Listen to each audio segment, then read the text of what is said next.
Menteri Kesehatan Budi Gunadi Sadikin mengaku akan membuat aturan dalam waktu dekat yang memperbolehkan dokter umum untuk melakukan operasi sesar.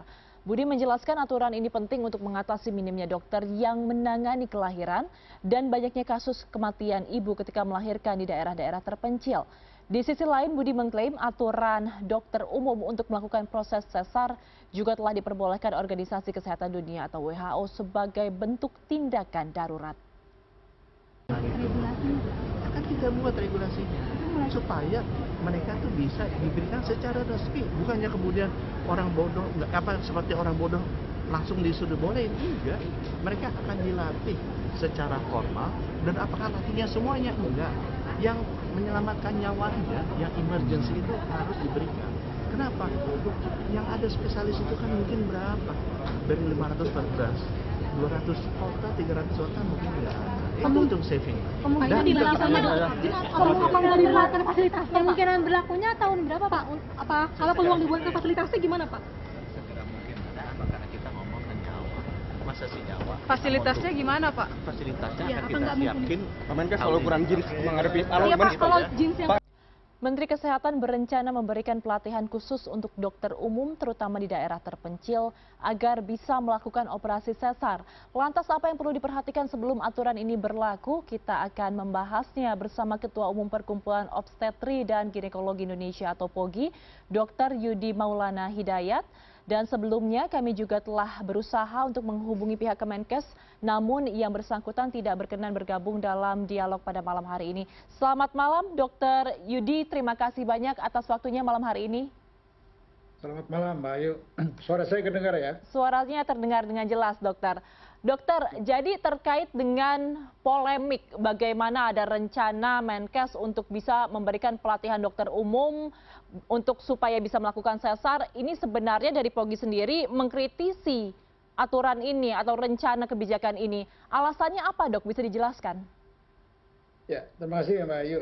Jadi kalau di dalam tujuan kita ya untuk mendistribusikan dokter atau dokter yang bisa melakukan teknik operasi sesaria di daerah, sebetulnya ada beberapa alternatif yang bisa kita lakukan kan begitu. Yang intinya bahwa daerah-daerah yang disebutkan oleh Pak Menteri yang kosong, kita bisa diskusikan bersama bagaimana solusinya ya, alternatifnya.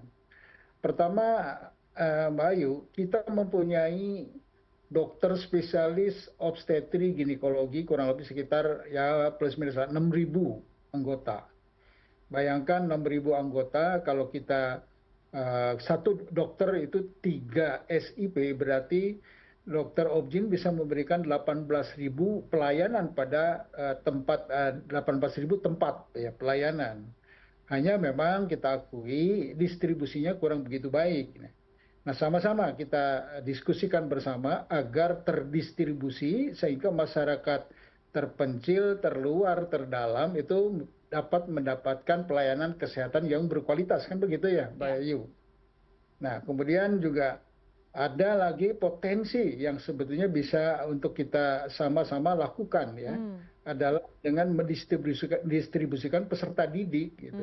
Peserta didik itu calon spesialis kami mempunyai sekitar 1.700 ya.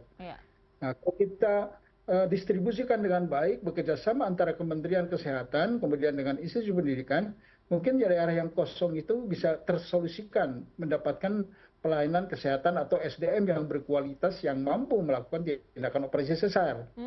Ya, kalau memang sama sekali dua alternatif itu tidak bisa, ya mungkin kita berpikir ya ke arah yang paling terakhir adalah dokter umum. Cuman kita sustainability-nya bagaimana nanti dokter umum pun kita harus ragukan ya, apakah dia bisa sustain di daerah itu selama-lamanya atau tidak, kan gitu. Dengan program hanya sepintas kemudian hilang, gitu aja. Oke, jadi begini dok, tadi kan sudah dijelaskan alternatif kebijakan yang bisa diambil apa saja begitu ya. Tapi ada kekhawatiran di tengah masyarakat, jika memang nantinya rencana ini terrealisasikan, apakah ada unsur berbahayanya dok? Iya, ya itulah yang saya sampaikan ya, bahwa pertama operasi sesar itu jangan dianggap satu tindakan operasi yang simpel ya. Hanya sekedar membelek perut kemudian melahirkan bayinya kan begitu. Nah, kita harus lihat nanti efek atau komplikasi dari tindakan itu. Contohnya ekstrem ya, karena bisa mencederai kandung kemih, mencederai usus, tambah lagi kalau ada perdarahan akibat rahim tidak berkontraksi misalkan, atau yang disebut dalam kedokteran atonia. Sehingga apa yang harus kita lakukan sebagai dokter ahli kandungan adalah mengangkat rahim ibu tersebut untuk menyelamatkan jiwanya gitu kan. Nah, pertanyaan kita, kalau dokter umum dilatih sesar tapi tidak bisa melakukan pengangkatan rahim, histerektomi, yaitu takutnya kan malah menyebabkan kematian pada ibu-ibu yang dilakukan sesar.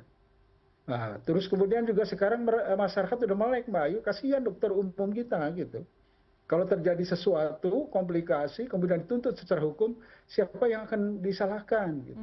Dokter umum kah yang kita latih? Atau pembuat program, pembuat kebijakan? Atau POGI? Wah, POGI kan tidak urusan gitu kan dengan itu kan gitu. Ya itulah makanya kita harus betul-betul berpikir apa yang bahayanya yang harus kita pikirkan, solusinya seperti apa. Itu kira-kira Mbak Ayu. Oke, jadi dengan bahaya yang mengintai, tadi dokter menjelaskan harus ada hal-hal yang lebih detail dipertimbangkan begitu. Menkes ini kan mengatakan akan ada pelatihan khusus. Jadi pelatihan khusus yang dipersiapkan ini tidak cukupkah atau sebenarnya bisa dilakukan tapi ada hal-hal yang harus diperhatikan? Nah sekarang pelatihan khususnya kan seksosesaria. Ya kan? Bagaimana kalau kita mengatasi komplikasi yang kita lakukan dengan operasi sesar? Ya satu contohnya Mbak Ayu ya, kami di POGI, di organisasi POGI, sekarang menghadapi kasus tuntutan akibat seksio sesaria kemudian terlambat dilakukan pengangkatan rahim histerektomi, ada 2 kasus. Sehingga masyarakat menuntut kenapa tidak dilakukan segera sehingga menyebabkan kematian pada ibu. Nah, coba kita bayangkan sekarang kalau dokter umum yang kita berikan kemampuan seksio sesaria tapi tidak mempunyai kemampuan histerektomi. Artinya apa? Pelatihan khususnya yang mana nih? Seksio sesaria ditambah plus histerektomi, ya sama saja sekolah lah kira-kira gitu. Karena waktunya yang dibutuhkan cukup panjang. Nantilah itu yang perlu kita bicarakan, diskusikan dengan Pak Menteri gitu ya. Bagaimana solusi yang baik sebetulnya. Oke, baik Dr. Yudi, kita membicarakan aturan secara internasional dari WHO. Ini sepertinya ada perbedaan pendapat kalau dari POGI mengatakan kebijakan ini sebenarnya tidak sejalan dengan apa yang dituliskan oleh WHO, tetapi kalau dari Menkes mengatakan kebijakan ini boleh sebenarnya asal dalam kondisi yang darurat saja. Jadi sebenarnya kebijakannya seperti apa sih, Dok? Mbak Ayu, saya ini pelaku sejarah ya. Maaf ngomong, hampir 2/3 hidup saya di dunia kesehatan. Nah, saya tuh dulu tahun 88 masuk ke pelosok di Sumatera Selatan sebagai dokter puskesmas. Kemudian di rumah sakit yang tempat dekat saya bekerja itu tidak ada dokter spesialis. Ya. Pada saat itu betul kita menyelamatkan jiwa, heroik, ya. Heroik. Sampai saya juga ikut melakukan tindakan itu di rumah sakit Prabu Mulih namanya. Sekarang Prabu Mulih sudah maju. Dulu nggak ada spesialisnya waktu saya di puskesmas. Terpaksa kita lakukan dengan keterpaksaan, ya. Kemudian tidak ada anestesi dan lain sebagainya dengan persiapan yang tentu rumah sakit seadanya. Artinya apa? Gitu. Kualitas pelayanan kita berikan bisa dibayangkan oleh Mbak Ayu. Seperti apa kan begitu? Apakah kita mau mundur 30 tahun lagi, 30 tahun yang lalu seperti ini gitu. Nah, oleh karena itu saya sangat berharap sebetulnya apa? Masyarakat di pelosok terpencil, terluar, terdalam itu pun harus mendapatkan pelayanan kesehatan yang berkualitas kan begitu. Itu hak semua bangsa. Nah, oleh karena itu, yuk kita solusikan sekarang dokter spesialis kita coba distribusikan. Kemudian kalau enggak residen senior ya. Dulu saya juga pernah menjadi residen senior ditempatkan di Kalimantan Barat tahun 97. Dan waktu itu perang ya, Dayak Madura. Saya di sana sebagai residen senior. Apa yang saya lakukan? Betul, banyak sekali yang bisa kita lakukan di sana sebagai dokter residen. Kemudian sesudah itu saya terpanggil untuk mengabdikan diri di Kalimantan karena tidak ada dokter spesialis. Terpaksa sampai 4 tahun gitu. Artinya mungkin solusi menempatkan residen senior itu jauh lebih baik gitu dibanding kita meningkatkan kemampuan dokter umum untuk bisa melakukan seksi syariah. Karena kalau residen senior bisa melakukan seksi syariah, kalau ada komplikasi dia bisa melakukannya kan begitu dengan angkat rahim dan sebagainya. Nah itu mungkin yang ingin saya sampaikan pada Kementerian Kesehatan, mungkin ini solusi yang cukup baik ya dibanding solusi yang tadi meningkatkan kemampuan dokter umum. Ayo kita pecahkan bersama demi bangsa dan negara. Ya. Tapi secara aturan WHO sebenarnya diperbolehkan, Dok? Bukan begitu ya, memang betul misalkan ya dalam kondisi tertentu di mana di tempat itu tidak ada dokter spesialis atau tidak ada solusi lain kan, kalau hanya dokter umum saja, why not memang gitu ya.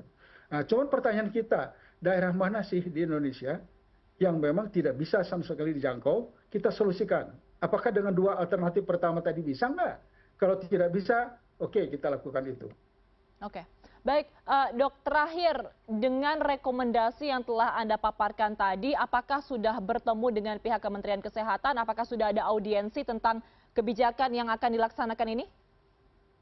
Ya, oleh karena itu tadi memang terus terang saja, saya sangat bersyukur ya, kita masih bisa bertemu dan berkomunikasi dengan baik. Ya, ada Pak Dirjen tadi datang, kita berdiskusi, Bu Dirjen, ya, Pak Ajar sama Bu Yuli ya, dan rerehannya kita berdiskusi ya. Yuk kita cari solusi yang terbaik.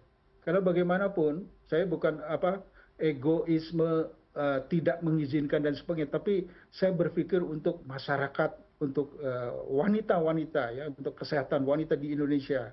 Karena saya 23 hidup itu diurus itu gitu kan. Ya, artinya jangan sampai ya, tambah lagi teman sejawat dokter umum itu juga harus betul-betul kita pikirkan untuk kemungkinan itu. Karena dokter spesialis saja yang melakukan tindakan seksualisaria sering berhadapan dengan komplikasi-komplikasi dan tuntutan hukum. Gitu kan. Artinya kalau kita menjerumuskan, bukan menjerumuskan lah, istilah terlalu itu atau kasar. Kalau kita meminta bantuan atau memberikan kewenangan pada dokter umum untuk melakukan seksualisaria, saya khawatir nanti malah timbul kematian atau takutnya malah disebut license to kill kan dan sebagainya kan gitu. Nggak enak kan gitu ya. Nah, itulah kira-kira Mbak Ayu ya. Kita bicarakan bersama lah demi bangsa dan negara ya, bukan demi organisasi profesi atau sekedar Yudi Mulyana Hidayat, tidak, untuk negara kita. Saya jangan diragukan saya kenegarawan saya ya. Siap. Gitu. Baik, lama baik. Disimpung di ya. Baik, kita sama-sama berharap semoga nantinya kebijakan ini benar-benar bisa digodok dari berbagai macam aspek dan jangan sampai karena waktu yang mepet justru menimbulkan masalah baru ya Dok ya, yang pasti harus yang terbaik untuk kesehatan masyarakat Indonesia. Terima kasih telah bergabung bersama kami Dr. Yudi Mulyana Hidayat. Selamat malam, sehat selalu Dokter. Malam, terima kasih Mbak Ayu. Assalamualaikum warahmatullahi wabarakatuh. Waalaikumsalam warahmatullahi wabarakatuh.